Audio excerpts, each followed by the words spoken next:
Hello friends, माछ तरकारी तो समस्ते खाइथिबे, बहुत टेस्टी लगे। किंतु केतेक लोक नॉनवेज बिल्कुल खाती ना। तो मु आज नहीं आसी खास वेजिटेरियन मानक पई भेज माछ तरकारी। ताको खाइले एकदम माछर टेस्ट भली लागिबो। तो देरी न करी चलंतु स्टार्ट करिबा भेज फिश करी। प्रथमे आमे दुईटी कदली और गोटे बोल रे किछि सोया चंक्स नेबा। से कदलीर चोपा काटी ताकू 2 खंड करी हलदी पानी रे किछि समय बुड़ाई रखिबा।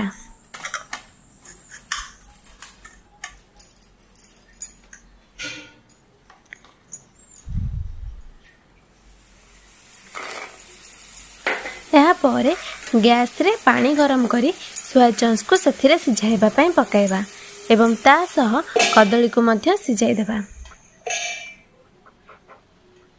सिझीगला परे कदली एवं सोया चंक्स को एक पात्र को काढ़ी देबा।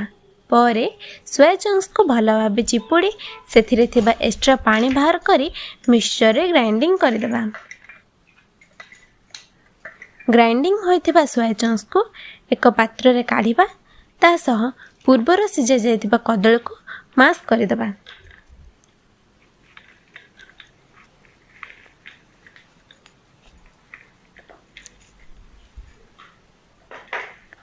स्माश्ड कदली और सोया चंक्स रे स्वाद अनुसार लूण, टिके हलदी,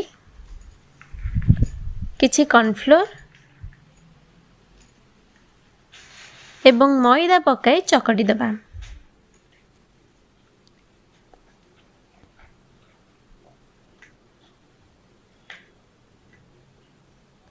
भल भाबे चकटी सारिबा परे एक प्लेट नेबा। सेथिरे टिके तेल लगाइबा। तापरे से स्माश्ड पेस्ट रो किछि नै ताको एही परि भाबे माछर पीस भली आकार देबा।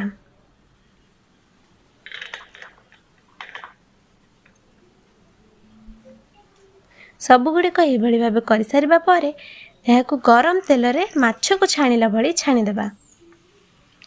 आपण मानको जदि हमर ए वीडियोटी पसंद आसुथाय ताहले लाइक बटन क्लिक करिया को जमा भी भूलिबेनी।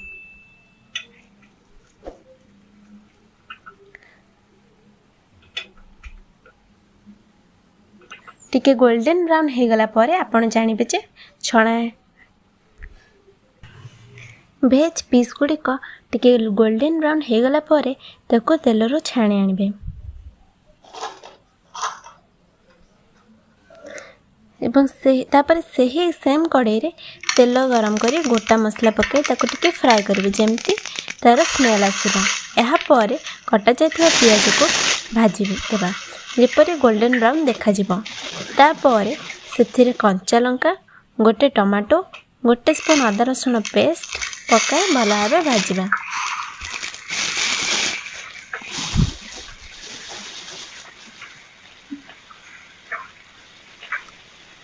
भाजी सारिबा परे सेथिरे टिके पानी देबा।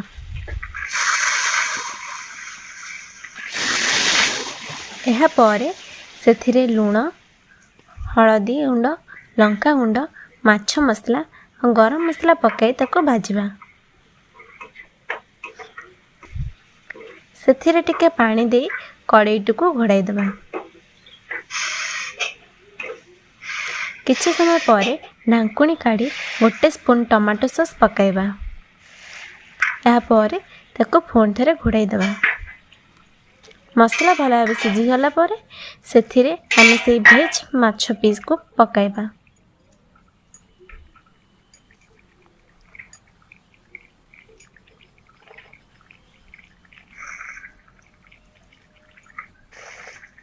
एवं किछि टाइम कड़ाई को घोड़ाई छाड़ी देबा।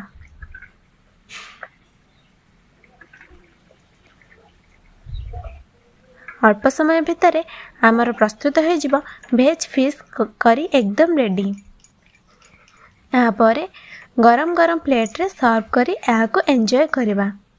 आपण मानकु जदि ए वीडियोटी पसंद आसी थाए तेबे लाइक शेयर सब्सक्राइब करने को जमा भी भूलिबेनी एवं निज निज घरे को प्रस्तुत करी टेस्ट करंतु और कमेंट माध्यम रे जणांतु। धन्यवाद।